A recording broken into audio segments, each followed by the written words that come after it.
back to Shop Talk for Season 5. I'm Brandi. And this is James, and we talk about all things related to mental health and cross-cultural workers. So glad you're here. Welcome back to Shop Talk, as we get to meet with Lisette Gabre, who is an extroverted Swede. She moved to Asia almost 30 years ago with her husband and 3 very little children. She raised her 3 TCKs in Asia from baby to 18. The kids are now grown up, and she is a grandmother of 6. Lisette has been involved in member care since she prepared to move to the field. Presently, her pillow and husband are in Chiang Mai, Thailand, but she serves the world as the TCK and family care specialist for OM International. Lisette loves to laugh, talk, write, and drink coffee with a friend. Journeying with little children, teens, and families online or in real life gives her much joy. Together with her friend Linda Fox, she has developed the proactive member care trainings. Historically, we have always taken on struggling people to the hospital, counseling centers, care centers, where they receive additional help. But by changing our mindset and doing proactive member care instead, we will change the hospital to a gym and come alongside our workers on the field as they are actively a part of the care that they need. So great to have you. Brandi, what are we Yes. talking about today? All right. Thanks, Lisette. We're going to talk about proactive member care with you today. I just want to say first, when I was not researching/stalking you, but I saw that we had 2 friends in common in Australia, and I thought, I don't know who Lisette is, but I love her already because I love the people that we have in common. So I thought this is going to be great. So In fact, we have great friends in common, don't we? yeah, we do. We're going to talk about proactive member care, and I wonder if you could give us just your definition of what that is and how you came about working with this. Sure. I'll give you a little bit of the background, how it all started. It was in the very, very beginning of 2020.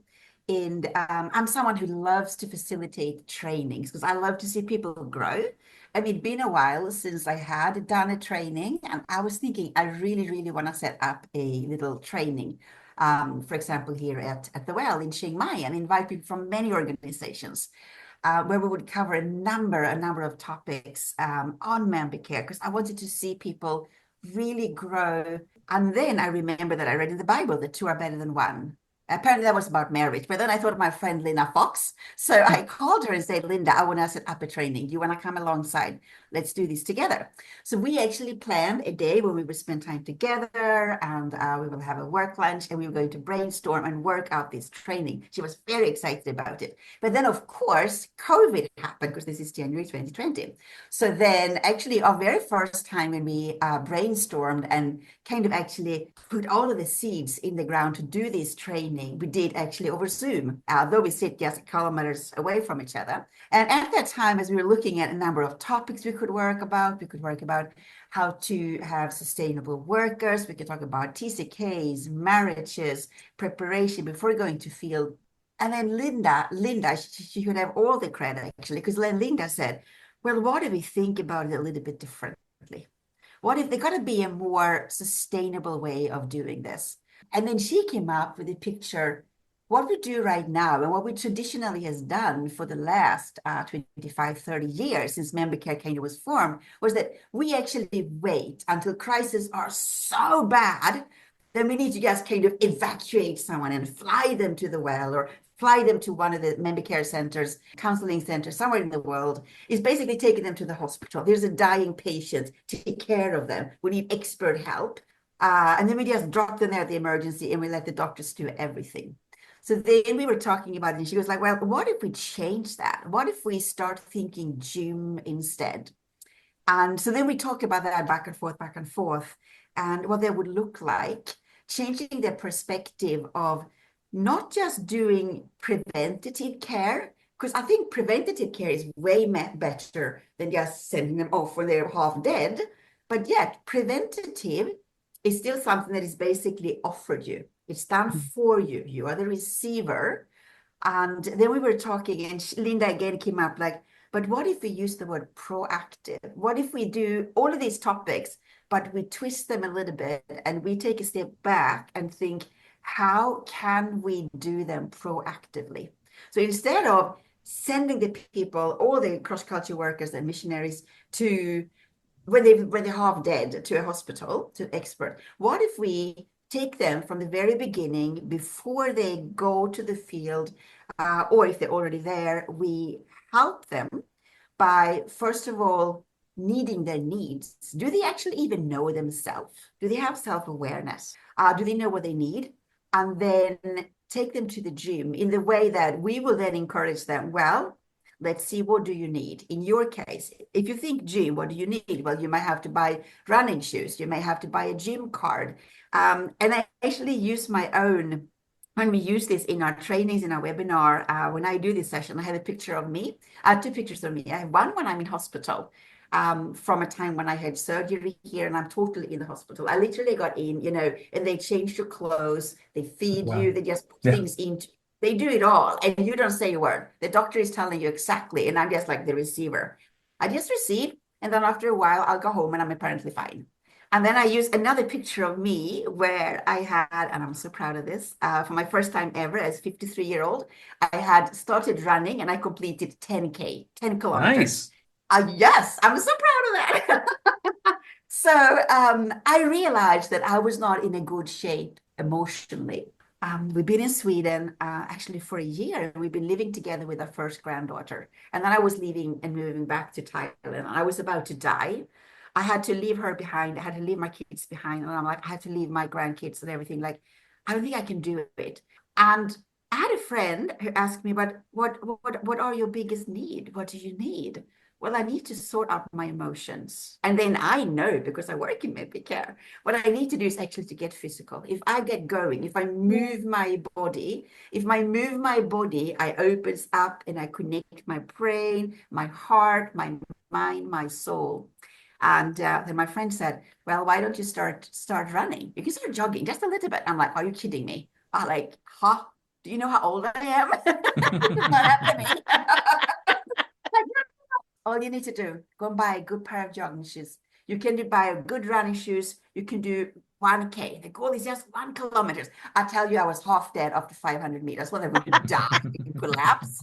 And then I did 3. And he goes like, this is great. Why don't you do 5? Sure. And the only thing I did was I did buy running shoes. I did buy a gym card. And I did get up on that treadmill by myself. No one did it for me. No one got up on that treadmill. I had cheerleading. I had a couple of people cheerleading me on, my accountability partners, and a couple of friends going, you could do it. Do it again. How did you go this time? How many times? Have you been 3 times? Do it. They were cheering me on. But I tell you what, I had to get on that treadmill. So my second picture is when I'm sweaty and dead. And that was just by that self-awareness question. What do I actually need? And then we took that and looked into all of different subjects. For example, holistically, what do you need holistically to function as a person or as a cross-culture worker? Well, ideally, you need to have a good relationship with your sending church. You need to have a relationship to yourself. Do you know yourself? Do you have good self-care? Do you have a functioning team? What about marriage? What about kids? What about et cetera, et cetera, et cetera, et cetera? And then we looked at all of these topics from a gym perspective. We are not doing it for you, but we can help raise the question and cheering you on and coaching you. So that's basically the background. I mean, a couple great parts of analogies that you pull out of there is that it actually costs something, right? I think when it comes to the proactive piece, the reason it seems like member care has been so far down the river is that people aren't looking for those things, that investment of time and energy and effort on the front end. Even though we know resilience is developmental, it's not static. So what makes somebody resilient is likely to change throughout a lifetime. So no, totally. Yeah.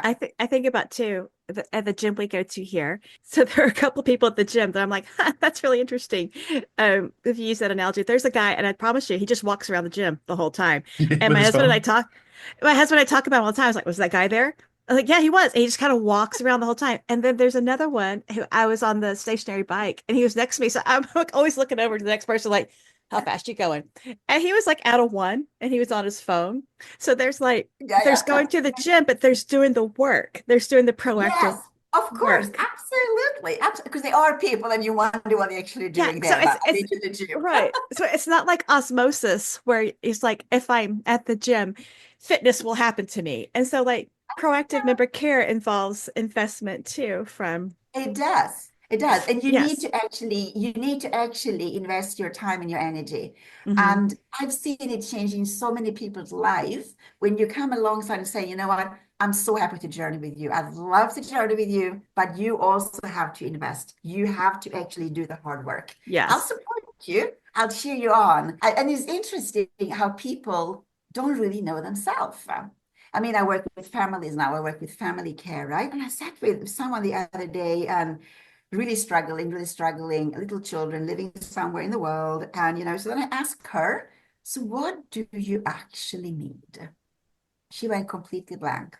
Okay, what do you need? Tell me about yourself. Like, what do you know about yourself? What do you know that you need right now?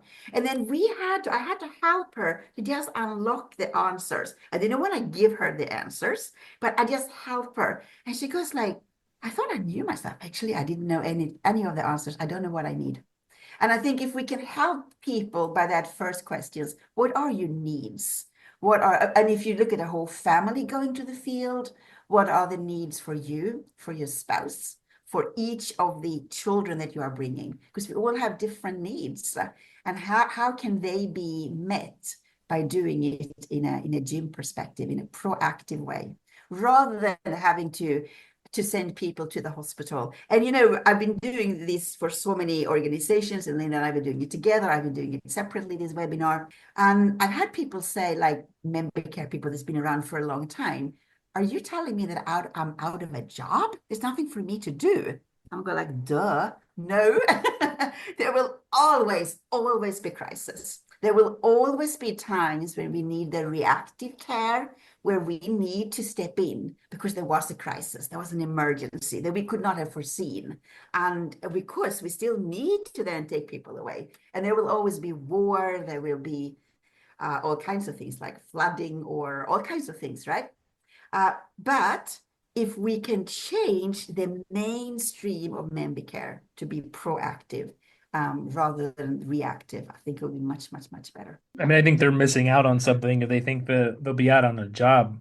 Because this is great, but there's probably no one in the world we're going to go to and say, you should go to the gym, and they're going to say, I had no idea. Like Right. what I Yeah. find when I talk about this kind of holistic health preventative stuff is Yeah. it's not new to people, but Mhm. there's a gap, right? There's a gap between this knowledge of what do we need to do to be spiritually healthy? We should do our spiritual disciplines. We should worship. We should be Right. in a community. We should read our Bible. We know this stuff. So the Uh-huh. gap, that's what I'm always most interested in is what is the gap? When I Yeah. speak on Yeah. resiliency, well, it's all stuff people know. So and I think there's a role for the staff care providers in this gap too, both in the preventative and then of course the responsive, like you said, will always be there. So why do you Yeah. think that gap exists between people just doing this stuff that they know is good for them? I think partly it is just what you said because we've always done it this way. We have always done it this way. And I'm actually surprised that Linda and I we just led this proactive member care again in November here, about 2 weeks ago. And we actually had a big group that time from various organizations, all kinds of organizations. And one of the questions that we have in our first session is, would you say that your organization is more like a hospital or a gym? And majority of the people say, it's hospital, it's Right. hospital. And we also have a number of people saying, well, I am here because we want to start doing member care in our organization. And I'm thinking, we're at the end of 2024. Where Yeah. have you been? Like, how is that even possible? And then when I talk about TCK and family care, that's people are just like, well, we have started to acknowledge that there are special needs for TCKs. Uh-huh. And Just a it's just few. so much. I'm surprised, and particularly surprised when I hear some of the names that are like well-known organizations that I thought would come with like, they got a solid program going. No, maybe not. So Mm. yeah, but I think Mm. to answer your question, because traditions, isn't that what it is, right? That's the way we do things. We've always done them. What, and I think probably came to it naturally, right? Somebody was wounded, so they're yelling for Yeah. help. Somebody come help me, and that's how it got started. Yeah, always, always, always, always. Yeah, I find so many people working in member care actually, or people, they came to the field, there was no one caring for me. I left the Mhm. field completely wounded, completely broken. I decided to start working in member care. I hear that story over and over again. And it sounds like as you're talking, it sounds like a important part of proactive member care is knowing yourself. Yeah, And absolutely. how do you help people with that? Like if someone's going onto the field or getting ready to start their work, how do you help people along that journey? Because it can be a scary thing, to It'd be a sit very with scary yourself thing. and sort of look in the mirror and see all the parts of you. That's So right. yeah, so what Yeah. do you do to help people get comfortable with that? I mean, I had a couple of questions that I would ask people. Some of them are just like really, really basic, the basic needs. Like, do you know how much food you need? Do you know how many hours you need to sleep? Do you know when are you a morning person, an evening person? And then from there, from all the very, very, very basic things, and also, for example, what gives you joy? We do a love and a joy, love tank, stress tank. Another thing that I do then is that I ask them more difficult questions. For example, do you recognize the signs in you? Do you recognize, oh, why do I get so worked up? Someone says something, it triggers a word in me. Or do you know your own history? Do you know your history of how you were raised? Is there a system in your family? But this takes a little bit, take us down the road a little bit. But definitely talking about triggers and signals, like something is happening, and I always get that knot in my stomach. Why is that? Do Mhm. you see a pattern? When is that coming back to you? Or why do you always get so worked up? Or is it the same kind of personality in whether you are in different teams? There is one type personality that always just ticks you off. Why is that? So yeah, I just yeah, that's one of the things I ask people, helping them to know themselves. And then of course there's a number of other tests, online tests you can do, Myers-Briggs or all kinds of them, but helping them to know themselves. And like you say, they can be uncomfortable. It can definitely be uncomfortable, particularly when we come into talking to the hard questions Mhm. and things that you maybe don't want to think about. Mhm. But I do think, and I always encourage people when people are preparing their folks to go to the field, ask these questions beforehand. How resilient are you? Have you been through losses before? Mhm. Do you know how you handle losses? How, I mean, losses and grief is something that two people do not handle the same. Like me and my husband, completely different people. We grieve into completely different ways. We'll deal with losses. And how do you know yourself, how you deal with that? And at the moment, something I started this year in my role in family care, we've been setting up transition coaches so that every family that joins our organization, they are assigned a coach, a family coach, and that family will then journey with them, ideally in a dream scenario before they leave the field, and then through the first year on the field, where they will meet once a month. There will also be, we're working on a workbook that is almost done. It's almost ready Ooh. to be run, for transition, so that kids can also, in there, we also have a program where we ask the spouses to stop and reflect. How do you deal with losses? What is your biggest loss in your life? Um, so that we trying to prepare them before it happens, rather than finding them like, why am I so down? Why am I struggling? And I think if we can help people, having them take an active part before they found them in that messy middle, I think we're coming a long way. But they need to take an active part. I'm not going to sit here and do it for you. Um, Well, you can't. You can't like make I them think exercise, right? It's I back to think the I gym can. analogy. Right. I think that's so true. But there's still some people in the dream scenario that wish someone else would do it for them. Right. Because how do It's I know how hard to do work. It's hard Yeah, work. Yes. it is. It Uh, I is. I wish, gosh, I'm looking back on how old was I when we moved to Central Asia? 31. I'm thinking back to 31-year-old Brandi, who really Uh-huh. did not have a whole lot of self-awareness. And this would have been wonderful to have Yeah, to yeah, have this available, just to have someone, walking alongside us and saying, yeah. What's going on And with and you? Yeah. also, yeah, definitely. And we see that in someone coming alongside who works with the children as well, who have sessions with the children, working with the children, where they get to work through their losses, where they get to do, just looking through, yeah, like the magic bus, for example. One of the things we lost behind, left behind, or who is in my universe, where are my friends, where's my family, and just helping them meeting new friends, playing detective and discover all the things in the new place where they live, and then working with the parents on their level. And then we have some sessions together, all of them. So yeah, it's so encouraging to see the whole family coming alongside, taking an active part. And I think what happens is the magic that they do it together. It's something they actually invest time together. You think that they are just like, oh, we're just doing this transition journey now. No, you actually grow your family. You invest together. You invest in your marriage and in your children. You're doing the journey together. What you haven't said specifically, but you're definitely hinting at, is that there's just so much loss in the life and work as a cross-cultural worker. So I love that you're Oh, asking that. oh, there's so much. There's so much. Oh, there's so much. And I mean, I spend a lot of time with teenagers as well. And some of them have already been around the field for many Yeah.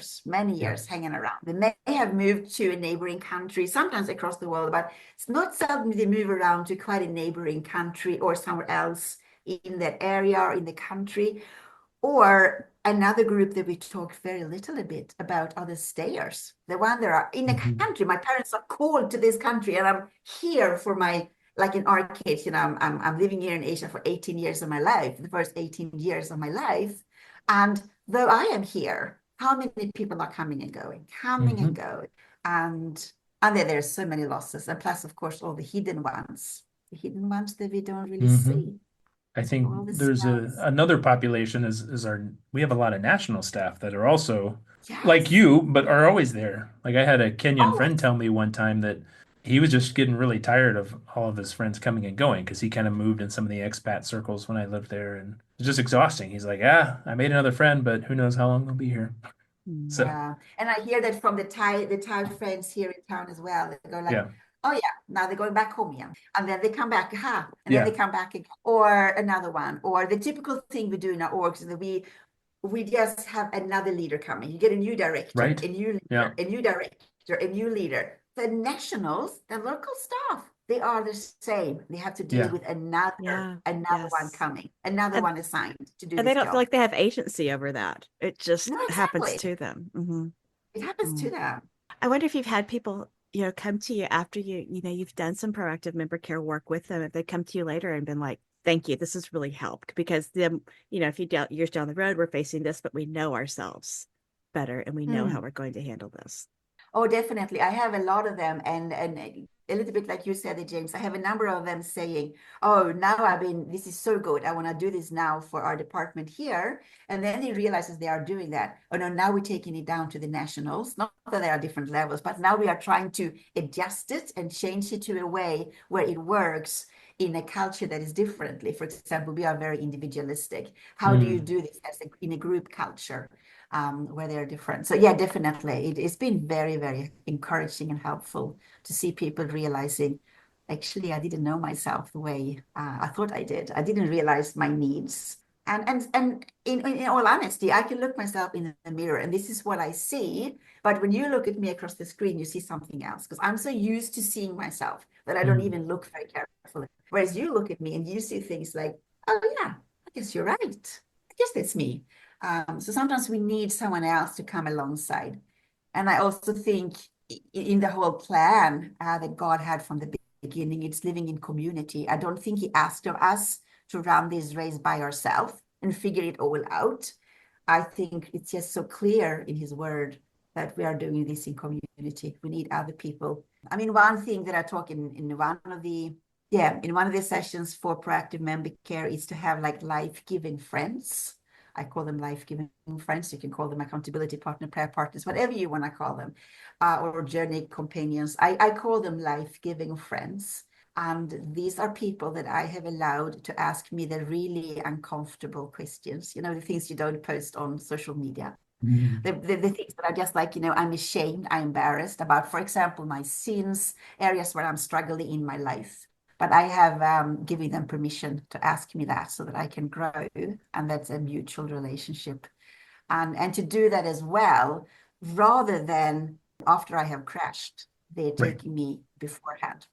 I think, I mean, this all goes back to it takes time and effort and attention to this stuff from the beginning, right? Because you're having two conversations, really. You're talking to our staff who are coming on the field, but also to our staff care providers who are hopefully not just Absolutely. doing the hospital work, but some of the preventative work.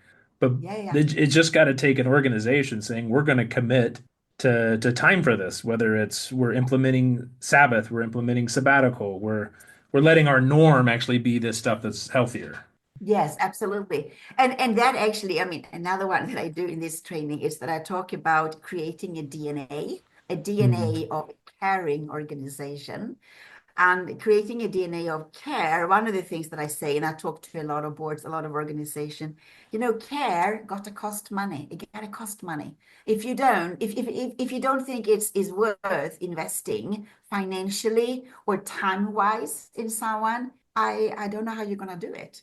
But you need to allow your people to maybe take a few hours and work less, but spend time with the Lord, spend time drinking coffee and laughing if that's whatever, or play basketball, whatever it is, right? Or having a Sabbath, practicing that. Or if you know that someone is just really working too much, you know what? Why don't you just switch off your computer now and take 2 days off? And that's okay. No one is going to die. It's going to be okay. And there, I also talk about how the leadership needs to get on board and how the leadership needs to also role model. And again, I Yeah. mean, I know that I don't always do that myself, but I need to have people, hello, it's time to take a long Christmas holiday. How much have you worked? But yeah, it's an investment. It is an investment. What I think Which people is don't often account for, and sometimes this might be a home office, but it's the amount of, and let's call it work, but just the cultural adjustment, living life cross-culturally. There's extra work time. Like when I'm navigating the world, it's more costly than it is when I'm in my home culture. And that's work time. And I don't think we always like delineate that in our mind. So it adds to like you talked about your tank, right? We're constantly adding stuff that are in the energy drain tank and just not absolutely. always aware of it No, it's so true. or It's so accounting true. for it. Accounting for it, And yeah. I think sometimes people in leadership are a bit removed from what's happening on the field too, or they've never been on the field, or it's been so long since they've been on the field that they might forget what that's like, Oh, and they it's forget, so true. yeah, the Yeah. needs for proactive care. So it's good to have these reminders, Wait, But that this is it is so very, very true. It is so very true. And if you live removed from the field and you live back home and it's becoming a work for you. This is my work, then I go back home and I live my life. And it's just so different. And Mhm. I mean, I think that's the beauty of traveling as well.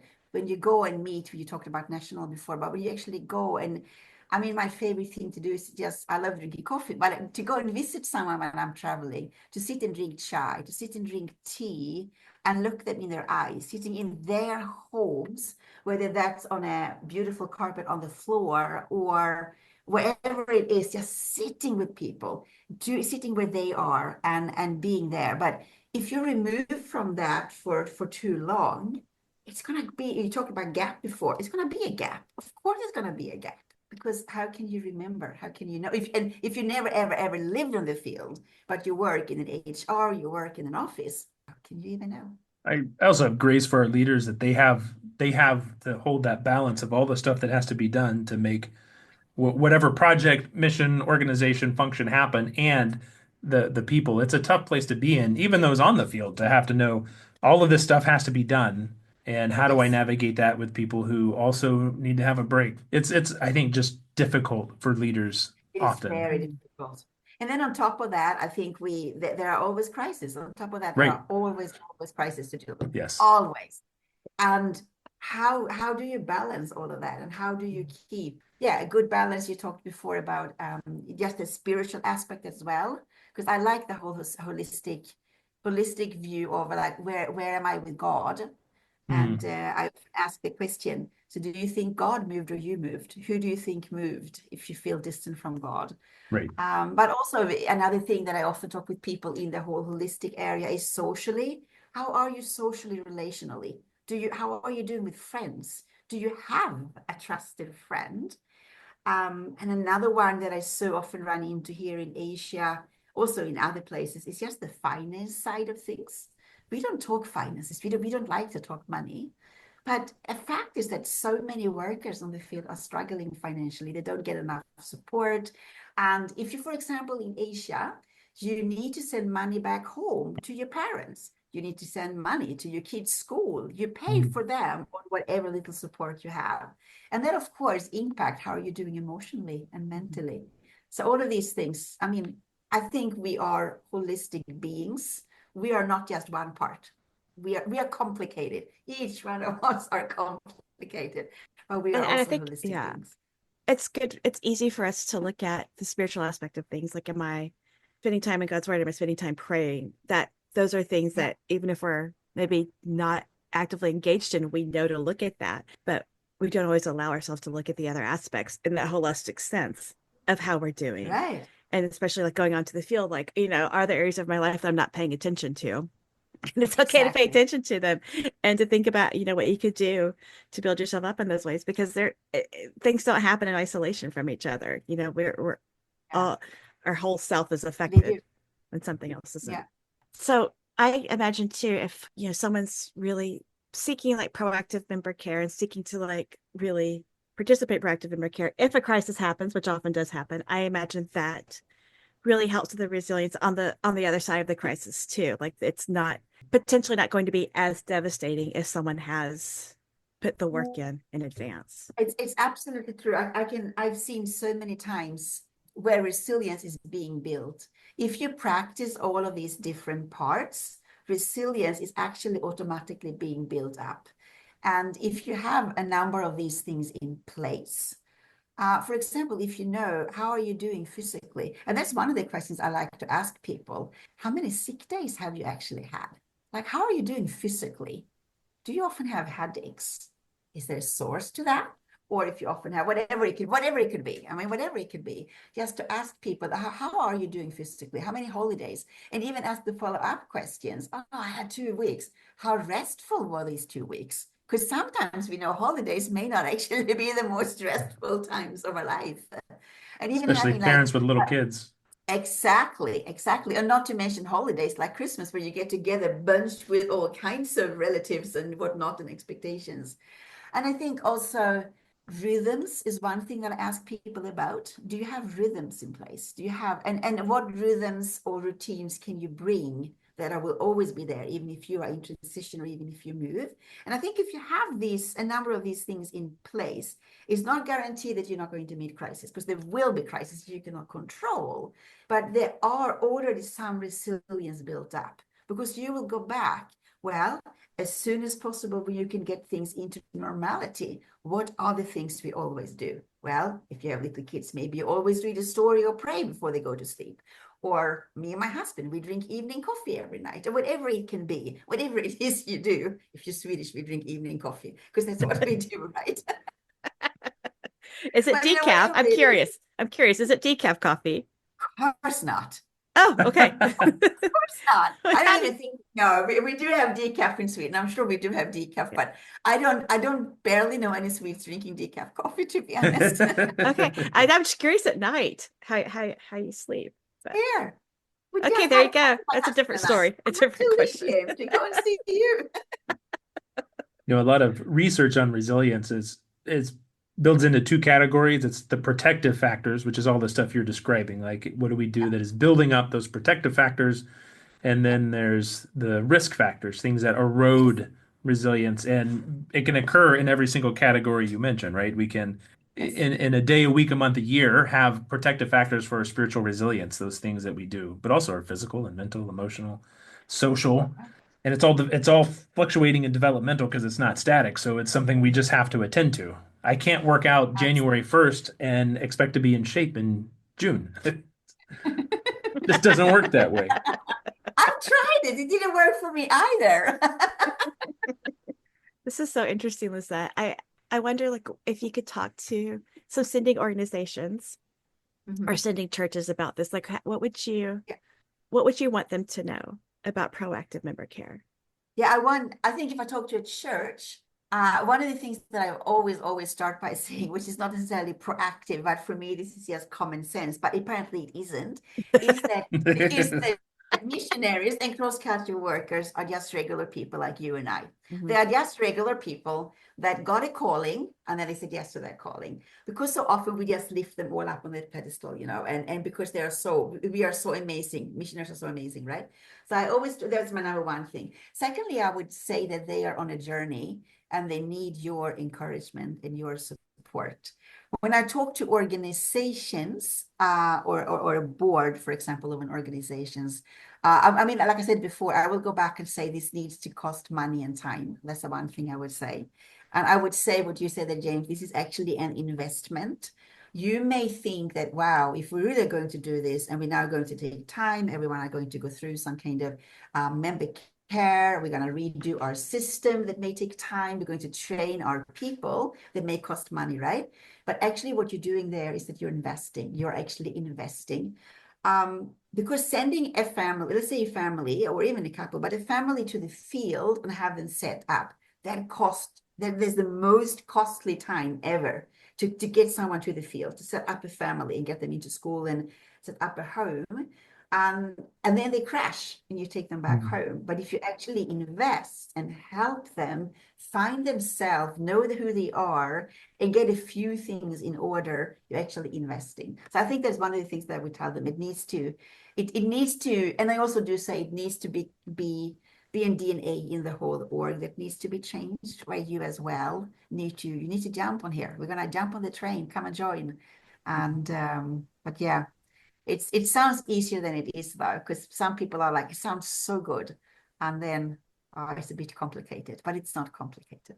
Well, It's not it's just like going to the gym. Everybody knows it's a good thing, but there's a reason that we don't. So exactly. let's It's really, let's we don't. lean You're into like, that. good. You're January 1st. I should start again. Next year, Right. I'm going to go to the gym. I know it's so good for me, but then again, same thing. Well, this has been great. Thanks so much for your time and for the work you're doing to be more proactive and preventative and out there on the front end. It's that classic story of the people that are coming down the river drowning and somebody keeps jumping in and pulling them out. And finally, somebody's like, I'm leaving. I'm going up there to see what's happening higher up the river rather than just waiting for the next person to float down. Hopefully, that's prevent them from falling in the first place. Do you have any resources you'd like to share with us, or like any books or things like that you'd like to share with our listeners? It doesn't have Yeah, to be I your mean, favorite, just any that come to mind. Nope. We need your favorite book. No, that causes the prefrontal cortex to shut down. Don't ask that question. yeah, I was just like, did you see that happening right now? I'm like, oh my word. Your eyes got big. You weren't supposed to ask that question. Brandi, one Well, job. Don't ask that I question. know. I did it on purpose. I'm sorry. I couldn't help it. I know you're naughty. You're naughty. No, A little bit. well, I gotta say, whenever we run proactive member care, which we do as webinars, anyone should sign up and do the proactive webinar with Linda and I. Yeah. There's one resource. And then I have a number of other resources that I keep referring to. Again, I'm very family focused, and they're my favorite book when it comes to families. Would be my friend Ulrika Ernvik. Her book TCK, Gift to Care For. She's a super close friend of mine. But that book is so good because it asks, what can I do as an organization? After each chapter, what can I do as an organization? And what can I do as a parent? What can I do as a TCK? And that is something that really helps people along the journey, because it's broad. I think there's a number of other, I need to think about them, but there's a couple of other books about spiritual formation that also are very good. I would say the spiritual side as well. Yeah, I can't think of any more books now. Okay, that's fine. If you do, you can email us. Yeah. I'll email you. And we'll put a Perfect. link to your webinars on the podcast Yeah. page. So, Right, I can send you some books. thank you for joining us, Lisette. It's been really great talking with you. And appreciate this so much. Thank you. This has been fabulous. I had so much fun. Thank you for inviting me. Yeah.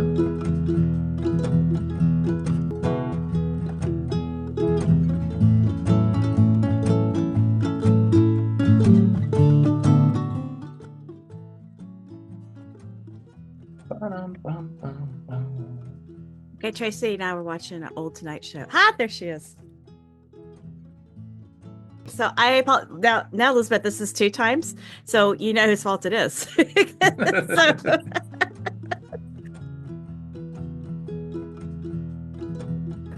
So don't ask me about my favorite book. now I want to, just for Yeah, fun. that's Now right. you want to.